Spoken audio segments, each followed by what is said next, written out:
Just weeks ago, a brutal heat wave in France claimed the lives of roughly 1,000 people over the span of merely 3 days.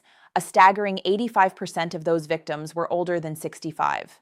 At this very moment, while you're watching this video, nearly 200 million Americans are living under an active heat advisory issued by the National Weather Service. And here's the part that almost nobody wants to say plainly. The majority of heatwave deaths happen right inside people's homes, often while sitting in a chair. Some victims even had a fan running just a few feet away, doing the exact same thing they'd done every single summer of their lives. The reason is this. Sometime past the age of 60, your body silently loses a significant chunk of its natural cooling ability, and nobody ever pulls you aside to explain that this shift is happening. I'm Dr. Narita. Countless patients I've treated were convinced that heat-related danger only applied to outdoor workers or young athletes pushing themselves in the sun. A retired woman relaxing in her own living room never imagined this threat could reach her. And that exact mindset is what makes the danger so severe. There are 5 critical errors that transform an ordinary hot day into a life-threatening emergency. A couple of these might be things you're doing at this very moment, fully convinced they're protecting you from the heat. Before you scroll past thinking you already know all this, stick around, because getting even one of these wrong is precisely what lands people in the emergency room. By the time this video ends, you'll understand all 5 mistakes, which ones apply to your life, and exactly what steps to take instead, beginning today.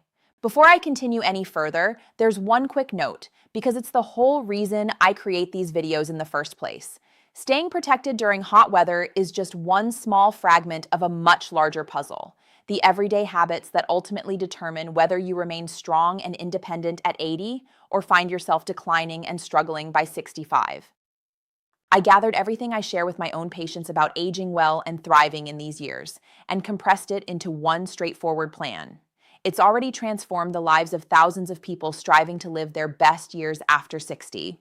If you'd like access, the link is displayed right on your screen. There's nothing to write down, and I would never ask you to sit through me reciting a website address out loud. Now, let's dive into the thread that connects all 5 of these mistakes, because once you grasp this concept, each one will click into place.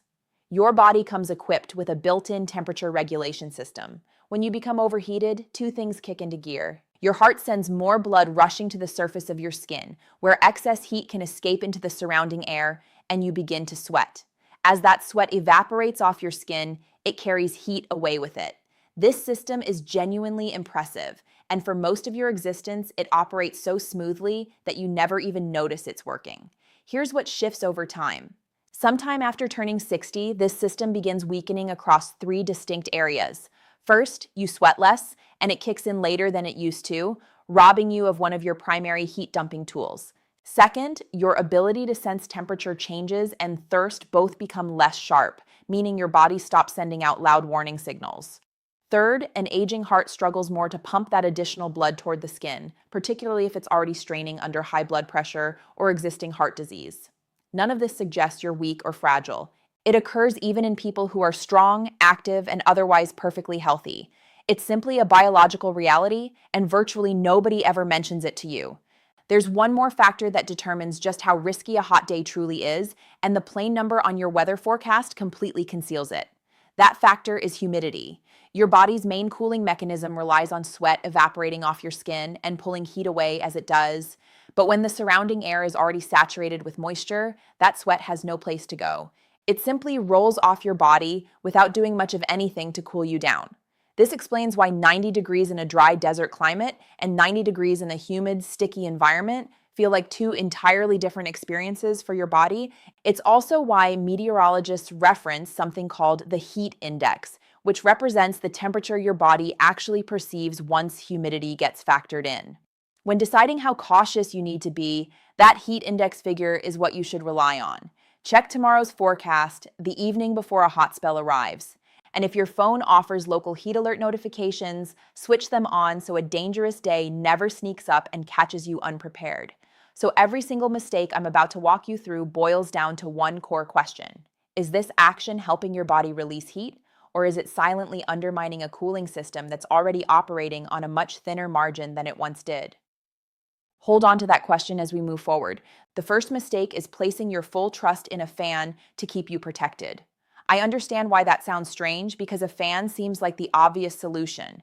It's what all of us grew up relying on. Air circulates, your skin feels cooler, and you assume you're in the clear. And in mild heat conditions, you genuinely are safe. A fan assists your sweat in evaporating, and that process cools you down. But there's a threshold where a fan stops being helpful and actually begins working against you. This is the part that traps so many people off guard. The Centers for Disease Control states this directly. Once room temperature climbs into the mid to high 90s, an electric fan will no longer prevent heat-related illness. Beyond roughly 95 degrees, the surrounding air becomes hotter than your own skin. So instead of pulling heat away from your body, the fan starts blowing hot air directly onto you. This can actually drive your core body temperature upward. And because moving air still feels like a refreshing breeze, it deceives you. You continue to feel slightly cooler right up until the very moment you're in serious trouble. So you sit there feeling comfortable while your body silently overheats beneath the surface.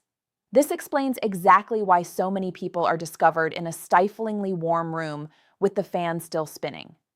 They simply did what had always worked for them before. They just had no idea it stops being effective past a certain temperature, and nobody had ever told them what that number was. Here's what you should do instead. During genuinely dangerous heat, a fan by itself isn't sufficient, and you can't depend on it as your sole line of defense. The single most powerful protection available is air conditioning. The CDC makes it clear that even just a few hours daily spent in air conditioning meaningfully reduces your risk.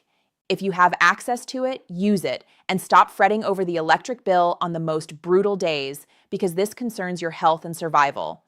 If air conditioning isn't available at home, this is the day to head somewhere that has it. A cooling center, a public library, a shopping mall, or a friend's house all work. Just a few hours in genuinely cool air can reset your entire body. And if you're relying on a fan, boost its effectiveness by dampening your skin first.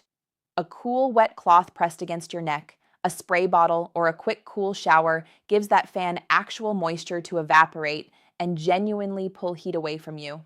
A fan blowing across dry skin in an overheated room accomplishes almost nothing. And never underestimate the power of a simple cool shower or bath. It ranks among the fastest methods for lowering your core temperature once a room has grown too warm, quicker than a fan, and quicker than a cold beverage.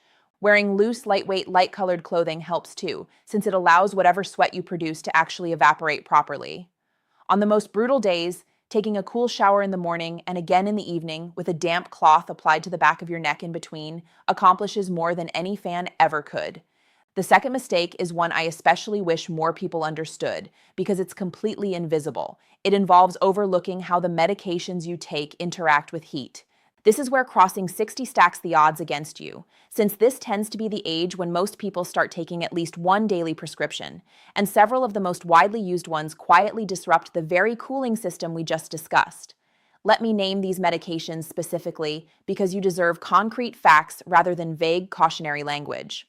Water pills, the diuretics millions of people rely on for managing blood pressure or reducing swelling, intentionally flush fluid out of your body. That's literally their purpose. But during a heat wave, when you're already losing fluid through sweating, these medications can accelerate dehydration and dull your sense of thirst, so you don't even feel it approaching. Beta blockers, another massive category of blood pressure medication, cause two specific effects the CDC explicitly warns about during hot weather. They can decrease how much you sweat, and they can reduce your heart's capacity to pump that extra blood toward your skin. That's two of your primary cooling mechanisms weakened simultaneously. And there's an entire class called anticholinergics, found in certain bladder medications, some antidepressants, and even a few over-the-counter sleep and allergy pills that can directly halt your sweating altogether. None of this means these medications are inherently harmful. They're keeping your blood pressure and heart function stable, and that matters enormously. Which brings us to the single most critical sentence in this entire section. Never stop or skip one of these medications simply because it's hot outside. Doing so can be far more dangerous than the heat itself. What you should do instead is plan strategically around these medications. If you're taking any of them, you're automatically at elevated risk on a scorching day, and you need to be considerably more proactive about staying cool and hydrated compared to someone taking no medications at all. This summer, before the next serious heat spell arrives, contact your doctor's office or ask your pharmacist one straightforward question. Which of my medications affect how my body handles heat, and is there anything I should adjust during the hottest days? That's a 5-minute conversation most people never bother having, yet it's one of the most valuable things you can do for yourself. Some physicians may choose to fine-tune dosage timing during extreme heat, but that decision must come from them, armed with your full medical history, never something you decide alone in your kitchen. Let me pause briefly for a quick favor, since this feels like a natural moment for it. If you found value in this so far, please subscribe, tap that like button, and drop a comment letting me know where you're watching from and just how hot it's gotten in your area this week. I genuinely read every comment and they shape what content I create next. Now, on to the third mistake. The third mistake is waiting until you actually feel thirsty before drinking water. For most of your life, thirst functioned as a dependable alarm system. Your body needed water, thirst alerted you, you drank, and problem solved. But remember what I mentioned earlier about that cooling system fading with age? Your thirst signal is part of that decline, and it's actually one of the earliest things to weaken, and this is thoroughly documented. The National Institute on Aging notes that older adults simply experience less thirst than younger people, even when their bodies are genuinely running low on fluids. Combine that with a water pill plus the extra fluid loss from sweating in the heat, and you can slip into genuine dehydration without your body ever raising a red flag to warn you. By the time you actually feel parched on a scorching day, you're already falling behind, and playing catch-up during a heat wave is a losing battle. Dehydration thickens your blood, drops your blood pressure, places strain on your heart and kidneys, and significantly raises the odds of a dizzy spell or a fall. So you can no longer rely on thirst as your guide. You need to drink according to a schedule, regardless of whether you feel like it. On a scorching day, keep a glass or bottle of water within easy reach, and sip from it consistently throughout the entire day, rather than gulping large amounts occasionally.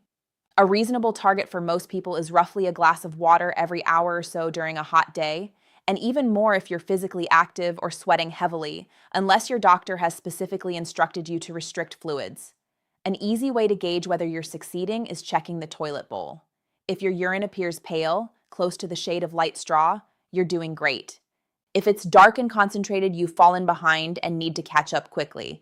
Now, one honest caveat, because it ties back to mistake number 2, a small subset of people, primarily those dealing with advanced heart failure or kidney disease, are instructed by their doctors to limit fluid intake. If that describes you, this particular rule bends, and your doctor's fluid restriction takes priority. For everyone else, maintaining steady water intake throughout a hot day is one of the simplest ways to avoid serious trouble. And if you're sweating heavily for extended periods, plain water alone isn't quite sufficient because you're also losing salt and essential minerals. That's precisely the moment for a drink containing electrolytes, some juice, or a salty snack to keep your body's chemical balance in check. One more note about fluids, since this trips people up at exactly the wrong moment: a summer barbecue or a long, sweltering afternoon relaxing on the porch. Both alcohol and heavy caffeine consumption pull fluid out of your system, so a couple of beers or several cups of coffee during a heat wave quietly push you in the wrong direction, right when you can least afford it. You don't need to eliminate them entirely. Just balance each drink with an extra glass of water and take it easy when conditions outside are genuinely dangerous. The fourth mistake is responsible for the grim statistics I opened this video with. It involves trusting your own body's sensations to tell you when your home has become dangerously hot. We already touched on why this fails. Once your temperature and thirst signals become dull, you lose the internal warning system that used to keep you protected. And here's the particularly cruel part. On a slow, gradually intensifying hot afternoon, your house heats up degree by degree, so gradually that you adapt to it without even realizing it's happening.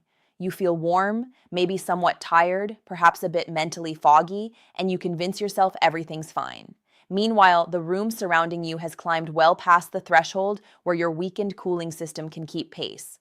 This explains why the vast majority of heat-related deaths occur indoors rather than outside under direct sun, and why researchers repeatedly uncover the same heartbreaking pattern. So many victims lived in a home that was simply far too hot, and in numerous cases, an air conditioner that had been switched off or was never even present. More than 80% of Americans who die from heat exposure are over the age of 60. This particular mistake is the reason why. Let me share the story of a man I'll refer to as Frank. Frank represents a composite figure, assembled from patients I've personally cared for, but every single detail about him is genuine and commonly seen. Frank was 78 years old, lived by himself, remained mentally sharp, and took great pride in his independence. He took a water pill along with a beta blocker to manage his blood pressure, both medications performing exactly as intended. Frank had grown up without air conditioning and never fully trusted the technology. So on hot days, he kept it switched off to save money, cracked open a window, and ran a fan instead. He didn't feel like he was in any danger. He simply felt warm and somewhat drained, and he assumed it was just his age combined with the weather. What Frank couldn't perceive was that everything was compounding simultaneously. The heat itself, the fans circulating warm air, the water pill drying him out, and the beta blocker suppressing both his sweating and his heart function. His body was overheating, and the very warning systems that should have been screaming at him had been dialed down by both his age and his medications. He never reached out to anyone because, from his own perspective, he genuinely felt fine. So the solution here is to stop trusting your subjective feelings because that feeling itself is precisely the mechanism that's broken. Instead, trust a number and trust another person. Place an inexpensive thermometer somewhere visible and know your personal threshold. When the room you occupy pushes past the mid-80s and keeps rising, especially if you're older and it's a genuinely hot stretch of days, don't try to tough it out. That's the moment to get yourself into cooler air. A handful of simple adjustments can also prevent your home from becoming that dangerous trap in the first place. Close the blinds and curtains on the sun-facing side of your house throughout the day so you're not letting sunlight bake your rooms while you're sitting inside them. Remember that heat naturally rises, so an upstairs bedroom can run several degrees warmer than the ground floor. On a punishing day, position yourself to sit and sleep in the lowest, coolest room available to you.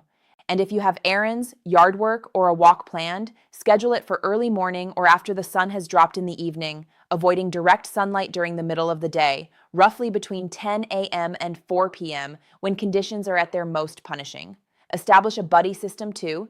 If you live alone, arrange for someone, a neighbor, a daughter, or a friend from your church to check in on you daily during a heat wave, whether in person or over the phone, and return that same favor for someone else.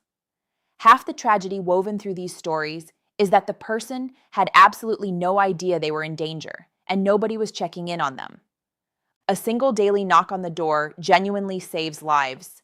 It very nearly wasn't enough to save Frank, and I'll reveal how his story concludes in just a moment, because it ties directly into the fifth and most crucial mistake of all. The fifth mistake is failing to recognize the difference between simply being overheated and facing a genuine medical emergency, because that distinction represents the line separating a close call from an actual death, and it hinges on a specific set of warning signs. There are two distinct stages here, and you absolutely need to be able to differentiate between them.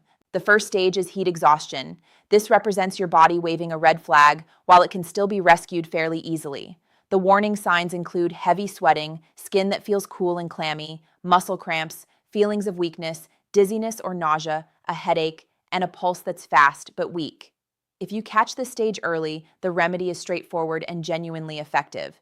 Stop whatever you're doing immediately. Get into a cool space or find shade. Lie down. Loosen your clothing. Sip cool water and apply cool, damp cloths to your skin, particularly your neck, armpits, and groin, areas